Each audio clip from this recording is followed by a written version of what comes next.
porque hoje o Fluminense é o último representante, como falei no início, do futebol brasileiro nessa Copa do Mundo. Sai de cabeça erguida, ô Raíza? Você viu o Fluminense dessa forma? Eu acho que a campanha do Fluminense foi além do que todo mundo esperava, né? Dos times brasileiros, o que tinha o menor investimento, o que menos se reforçou, de olho nessa Copa do Mundo, né, Vegeta? O time que mais modesto, digamos assim, em relação ao investimento, era um time que também não tinha um trabalho consolidado do Renato Gaúcho. Era um time que, se a gente pegar até o final do ano passado, até a reta final do Campeonato Brasileiro do ano passado, estava brigando para não cair. Muita gente falava: poxa, imagina o Fluminense na segunda divisão e jogando a Copa do Mundo dos Clubes. Então eu acho que chegar numa semifinal, da forma que o Fluminense chegou, ele superou muito as expectativas. Sai de cabeça erguida, sim. Tem jogos muito interessantes, como a estreia contra o Borussia, a vitória sobre a Inter, a própria vitória sobre o Al Hilal também, que é um time muito forte. Eu acho Sim. que o Fluminense sai de cabeça erguida. O Chelsea foi muito superior, mas eu já falava que ontem mesmo no programa, analisando e falando sobre o Chelsea, o Ilan me perguntou o que eu achava desse Chelsea. Eu disse que esse Chelsea, na minha opinião, era o adversário mais difícil para o Fluminense do que a Inter de Milão, por exemplo, por conta do contexto. A Inter era uma Inter que vinha já meio que desmoronada, né? Desde da final lá da Champions, que perdeu de 5 o PSG, estava cheio de problemas internos, o treinador foi embora, briga de jogadores, vestiário super confuso. Enfim, era uma Inter que estava realmente desmoronando, já estava desmoronada.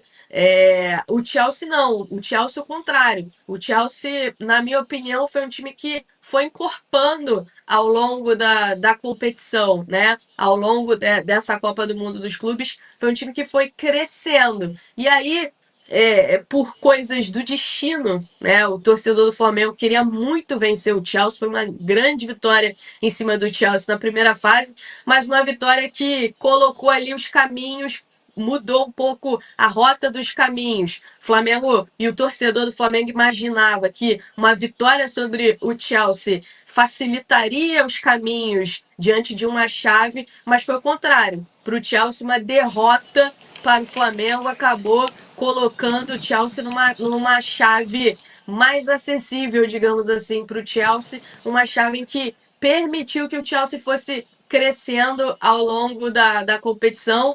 Foi o que aconteceu e hoje o Chelsea é finalista. Mas o Fluminense, eu acho que sai sim de cabeça erguida e com uma campanha muito bacana, uma campanha cheia de histórias e alegrias para o torcedor. Aí vem o outro lado, tá, Vegeta? Que eu acho que essa grande Hum. campanha também ela coloca já uma pressão no Fluminense para a reta final da temporada, né? Em termos de Sul-Americana, em termos de Campeonato Brasileiro, a exigência e a expectativa em cima desse Fluminense, na minha opinião, também mudou em termos aqui do cenário sul-americano e brasileiro.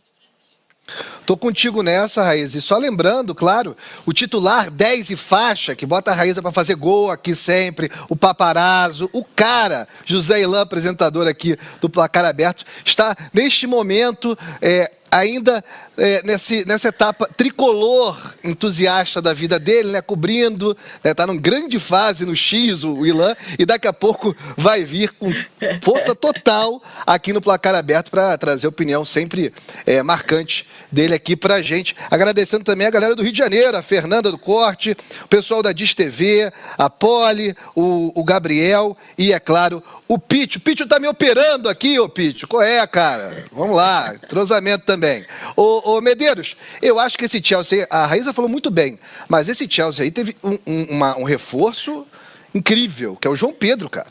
Não é o mesmo Chelsea da primeira fase. E detalhe, o João Pedro titular, que contra o Palmeiras não começou jogando. Então, bom para o Palmeiras. Podia ter perdido demais ainda com aquele primeiro tempo pavoroso. Você que está de verde aí, concorda comigo, ô Matheus Medeiros? Sim, o João Pedro é um jogador assim, fantástico. Eu, na época, ainda fazendo narração esportiva, encontrava o Vegeta às vezes pelos bastidores do Maracanã, enfim.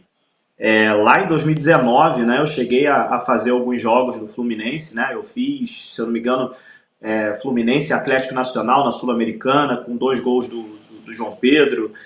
Fiz Fluminense e Cruzeiro também, que o Fluminense ganhou de 4-1 do Cruzeiro naquele Campeonato Brasileiro, 2 gols do João Pedro. Então, naquela época, o João Pedro já dava indícios de ser esse jogador acima da média que ele se tornou, né? Primeiro ele foi, se eu não me engano, para o Watford, e aí depois que ele vai para o Brighton, e agora consegue essa transferência para o Chelsea, né? Foi fazendo o passo a passo correto de um jogador em plena evolução, um jogador que está cada vez mais maduro, apesar dos seus 23 anos, muito jovem, e realmente faz diferença, né? O atacante lá, o titular do Chelsea, assim, nem acho ele um jogador ruim, mas o João Pedro é muito acima da média e deve ser o titular no restante aí, na próxima temporada do Chelsea como camisa 9, né? Como o principal atacante do Chelsea. E assim, infelizmente, o Fluminense, né? Porque já contra o Palmeiras, o João Pedro já tinha entrado no segundo tempo, dando indícios de que com ele o Chelsea seria um outro time,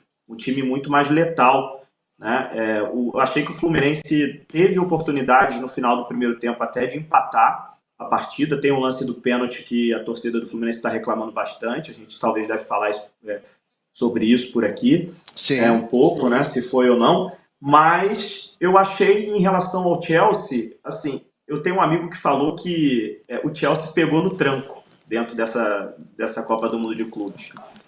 Ele não começa bem, ele não joga bem nem na estreia, na minha opinião, ele não joga tão bem contra o Los Angeles. Sofreu no segundo tempo contra o Los Angeles, apesar de ter vencido. E aí o Flamengo domina o Chelsea, vence o Chelsea muito merecidamente, o Flamengo na segunda rodada. E ali, naquele momento ali, o Chelsea acordou, né? Resolveu jogar bola depois disso. E aí, contra o Palmeiras, eu já achei o Chelsea, apesar do empate do Palmeiras, eu achei que o Chelsea jogou mais. E hoje, contra o Fluminense, eu achei o Chelsea muito superior, assim, principalmente no segundo tempo, assim. Depois do segundo gol, o Fluminense acabou ficando entregue. Você não sentia que o Fluminense, naquele final, ali, poderia empatar a partida. Infelizmente, mas assim, acho que o Fluminense foi muito além até do que o torcedor brasileiro, não vou dizer nem o torcedor tricolor. Por isso até eu acho que a torcida do Fluminense aplaudiu no final, reconheceu que foi uma grandiosíssima campanha do Fluminense chegar até as semifinais dessa Copa do Mundo de Clubes. Está de parabéns, representou muito bem o futebol brasileiro.